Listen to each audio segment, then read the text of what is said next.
We now consider S-2342, the Ending Forced Arbitration for Sexual Assault and Sexual Harassment Act of 2021, introduced in the Senate by Senator Gillibrand and Graham, co-sponsored by myself, Senator Blackburn, Whitehouse, and Blumenthal.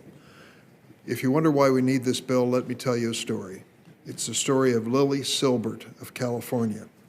She had a monthly membership at a store called Massage Envy. She was sexually assaulted by a massage therapist. Afterwards, she tried to cancel her membership.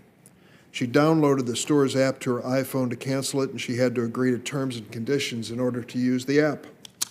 It never occurred to her that buried in the fine print of those terms and conditions was a forced arbitration clause. When she tried to file a lawsuit against the company over the assault, they forced her into a secret arbitration proceeding rather than let her have her day in court. Then there is the sad story of Sister Irene Morissette, an 87-year-old Catholic nun who resided in an assisted living facility in Alabama. She reported that she had been raped in her room. This was corroborated by evidence at the scene, though police couldn't determine who the perpetrator was. Sister Morissette's family tried to file a civil lawsuit against the facility for negligence. They couldn't do it. 3 years earlier, Sister Morissette had signed an admissions contract with the facility, which had a clause that forced any future dispute into arbitration. So Sister Morissette ended up having an arbitration proceeding, 87-year-old nun. It was short, full of hearsay that wouldn't be admissible in a courtroom. It ended with the arbitrator finding that Sister Morissette did not seem upset enough in her police statement for him to believe she had been raped. The arbitrator wrote, and I quote, "I did not hear the emotion from Ms. Morissette in this audio recording that I would expect to hear from someone describing being sexually assaulted." The arbitrator ruled against Sister Morissette, and the Morissette family was actually charged $3,000 to cover the cost of renting the hotel room where the arbitration occurred.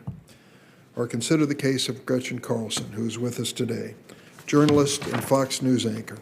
She brought a sexual harassment case against her superior, Roger Ailes, who invoked the forced arbitration clause in her employment agreement. Forced arbitration clauses require disputes to be resolved in secret proceedings where the deck is often stacked in favor of corporations and repeat players.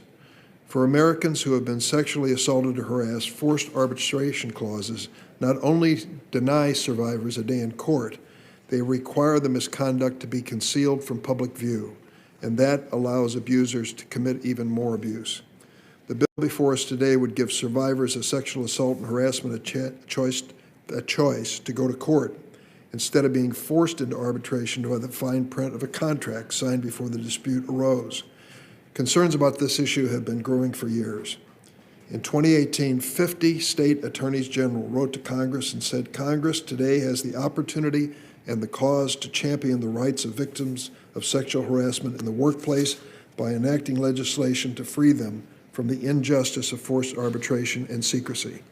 This bill has the support of organizations including the National Coalition Against Domestic Violence, RAIN, the National Center on Domestic Violence and Sexual Violence, the National Domestic Violence Hotline, the National Partnership for Women and Families, the National Alliance to End Sexual Violence, Reliance, and many, many more. I think the survivors like Lily Silbert, Sister Morissette, and Gretchen Carlson deserve the chance to make their case in court, and those who enabled their abuse should not be able to hide behind a wall of secrecy. Before turning to Senator Graham, I want to make 2 comments. First, I want to acknowledge this bill was passed in the House of Representatives and sponsored by a member of the Illinois delegation, Sherry Bustos. She is so proud of this effort, and I'm glad that we're taking it up today, and I certainly thank Senator Graham for that. And then let me say on a personal note, let me thank my staffers, Shona Winters and Dan Swanson, for the exceptional work that they've done. Senator Graham, speak at this point, and